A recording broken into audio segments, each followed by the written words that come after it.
시간이 정말 빠르네요. 지난해 3월이었죠. 2022년 3월부터 페드가 10연속 아주 가파르게 기준금리 인상을 해왔는데요. 드디어 연준이 첫 숨고르기에 나설 거라는 전망이 아주 큰 화두로 떠오르고 있어요. 이번 주 FOMC 회의에서 금리 결정을 일단 건너뛰고 이르면 7월 이후 추가 인상을 예고하는 이른바 매파적 동결이 현재로서는 아주 유력한 시나리오라고 하는데요. 현지 시간 11일 투자은행들의 보고서와 주요 외신들을 몇 개만 좀 추려보면 골드만삭스는 보고서에서 제롬 파월 연준 의장, 필립 제퍼슨 부의장 지명자 등의 발언을 토대로 이달 금리 동결을 예상했는데요. 하지만 그와 동시에 그 이후 7월에는 25베이스 포인트 인상에 나설 거란 전망을 하고 있죠. BNP 파리바 역시 페드의 최종 금리로 5.5%를 제시하면서 6월에는 매파적 동결, 7월에는 인상 전망을 내놨습니다. 블룸버그 이코노믹스도 동일한 시나리오에 무게를 두고 있는데요. 연준의 금리 인상 잠시 멈춤인 건지,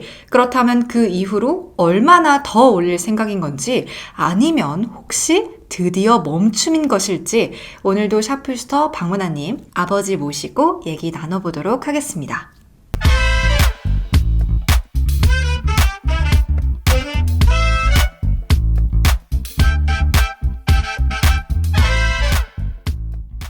아버지, 이 현재 시장의 컨센서스가 스탑 앤 고잖아요. 그런 흐름이 형성된 이유가 있는 걸까요?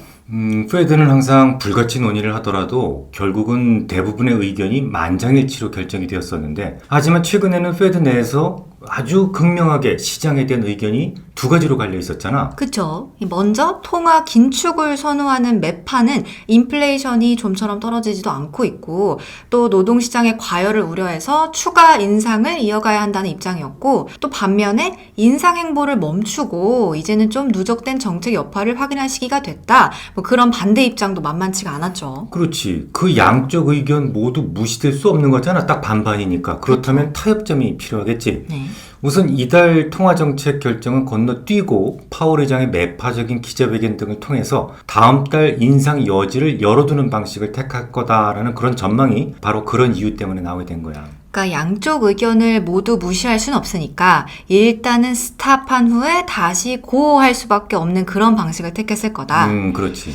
그러면 또 이제 여기서 스탑 앤 고에 대한 컨센서스를 바라보는 외국인 전문가들의 의견을 안 들어볼 수가 없겠죠. 영국 싱크테크인 OMPF의 마크 소벨 미국 의장은 페드는 필요한 경우 7월 회의에서 금리 인상을 할 수 있을 것이다. 건너뛰기는 중단이 아니다 라고 말을 했어요. 전 연준 의장인 로저 퍼거슨 역시 CNBC에서 시장은 이번에 금리가 동결되더라도 페드의 추가 인상에 대비해야 한다고 주장을 했고요. 이것보다 조금 더 심한 생각을 하는 분들도 있었는데요. 통화정책 전문가인 프레드릭 미시킨 컬럼비아대 교수는 CNBC에서 페드가 동결을 원하는 이유를 이해하지만 인플레이션은 여전히 높다. 인플레이션 압력을 해소하기까지 갈 길이 아주 멀기 때문에 페드가 지금 금리 인상을 하는 것이 낫다고 본다고 스탑 앤 고에 대한 중론에 힘을 실어주는 모습이었는데요. 근데 이 스탑 앤 고가 진짜 대세인 것 같은 게 최근에 스카고대 부스 경영대학원 등이 경제학자 42명을 대상으로 설문조사를 실시를 했었거든요. 근데 응답자의 무려 67%가 미국의 최종 금리를 5.5에서 6%로 내다보고 있다고 응답을 했어요. 그러니까 이번 스킵 이후에도 최소 2차례 이상은 금리가 더 오를 거라고 전망을 하고 있었다는 의미겠죠. 이렇게 거의 대부분의 생각이 추가 인상을 생각하고 있으니까 문제는 과연 이번 스킵 이후에 몇 차례나 더 금리를 올릴 것이냐일 것 같거든요. 그래서 투자자들은 FMC 직후에 공개되는 점도표에 관심이 집중될 수밖에 없을 것 같아. 점도표에 드러난 연말 금리 전망치에 결국은 연준 의원들이 생각하는 추가적인 금리 폭이 모두 드러날 수 있기 때문이겠지.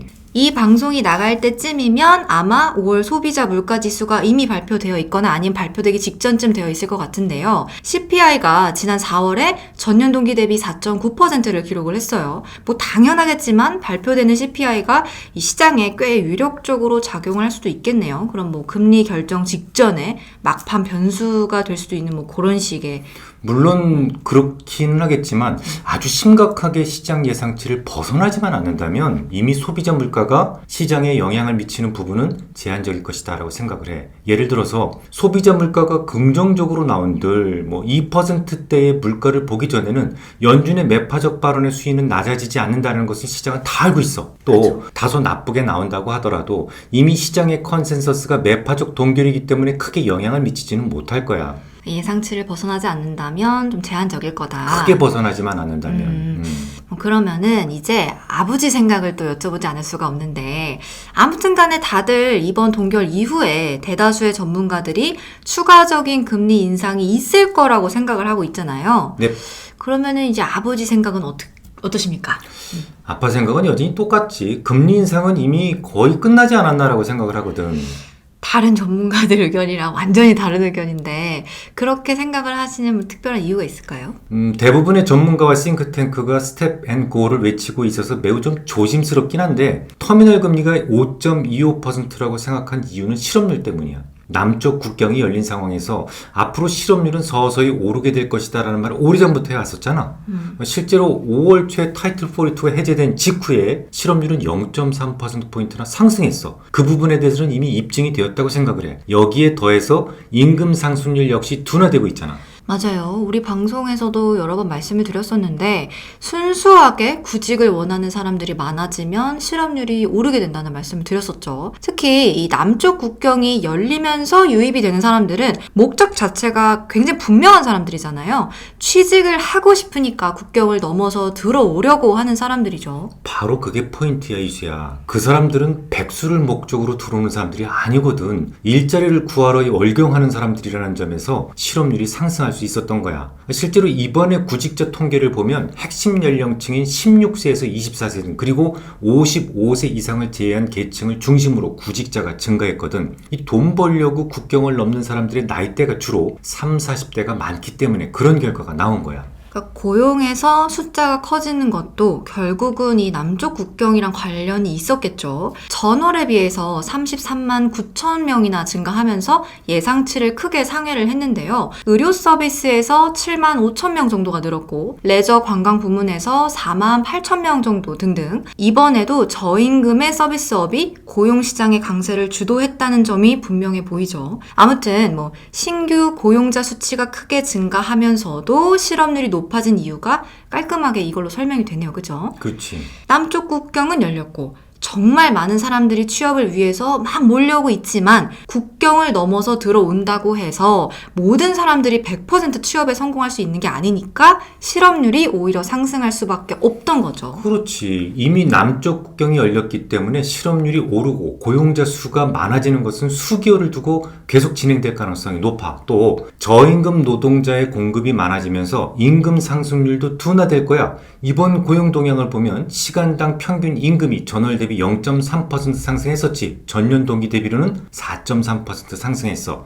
이만하면 좋은 신호라고 볼 수 있어. 5월 시간당 임금 상승률은 교육이랑 의료를 제외한 대부분의 업종에서 둔화되기 시작했는데 이건 결국은 물가 상승을 낮추는 요인이 될 수밖에 없겠지. 그러면은 당분간 실업률은 계속해서 오를 거고 물가 역시 안정을 찾게 되는 흐름을 보이게 될 거라는 말씀인 거네요. 빙고. 그렇기 때문에 아빠 생각은 6월 스킵이 아니라 6월 종료로 전망을 하고 있는 거야. 연준이 계속해서 금리를 올리는 이유 중에 가장 강력한 이유로 여전히 뜨거운 고용시장을 계속 강조를 했었잖아요. 아버지 말씀대로 남쪽 국경으로 인해서 실업률이 계속 오르게 된다면 이게 스탑 앤 고가 아니라 그냥 피니쉬가 될 수도 있겠네요. 하지만 변수는 있어, 이수야. 타이틀 42를 폐기하면서 바이든 정부는 타이틀 8을 다시 발표했었거든. 너무도 많은 사람들이 국경 쪽으로 몰리게 되면 무슨 문제가 생겨? 실업률이 급등할 가능성이 있겠지. 때문에 입국자 수를 좀 어느 정도 통제할 필요가 있었을 거야. 그래서 한 달에 3만 명 정도 수준으로 물론 이제 비정상적인 입국자도 많기 때문에 3만 명으로 한정할 수는 없어. 미국이 국경 통제에 만약에 성공한다면 실업률의 가파른 상승은 좀 더 완만해지고 물가 역시 천천히 잡힐 수밖에 없겠지. 그렇게 되면 7월 이후에 한 차례 정도 뭐 금리 인상 가능성이 전혀 없다고 볼 수는 없어. 그러니까 그렇다면 관건은 이 남쪽 국경을 성공적으로 통제하느냐 마느냐 여기에 달려있다는 말이네요. 그렇지. 그러면 이제 정리를 한번 해볼게요. 뭐 역시 오늘도 아버지가 이 숲을 보는 방법을 알려주셨어요. 저는 이번 금리 결정에 CPI가 당연히 가장 중요하겠거니 생각을 하고 있었는데 바로 그 CPI로 움직이는 게 이 남쪽 국경에서의 값싼 노동력 유입이라는 거. 언제쯤 나무만 보는 시선에서 벗어날 수 있을지 모르겠지만 아무튼 결국 차기 회의에서 금리를 더 올리느냐 마느냐의 결정은 타이틀 8의 성공 여부에 달려 있는 거네요. 남쪽 국경 통제에 성공해서 월 유입되는 저가 노동자 수를 3만 명 이내로 통제할 수 있다면 물가는 조금 더 천천히 하락하게 되고 금리는 한 차례 더 올릴 수도 있겠습니다. 하지만 국경 통제에 실패한다면 유입되는 저가형 노동자들로 인해서 임금 상승률은 빠르게 하락하고 실업률은 가파르게 상승하면서 추가 금리 인상은 어려워지게 되겠죠. 잘했나요? 잘했어. 네, 그러면 오늘은 여기까지만 하고 마무리하도록 하겠습니다. 그럼 오늘도 유익한 시간 되셨길 바라고요. 다음 시간에도 유익한 이야기 나누고 싶으시다면 구독, 좋아요, 댓글, 알림 설정까지 아시죠? 그럼 안녕!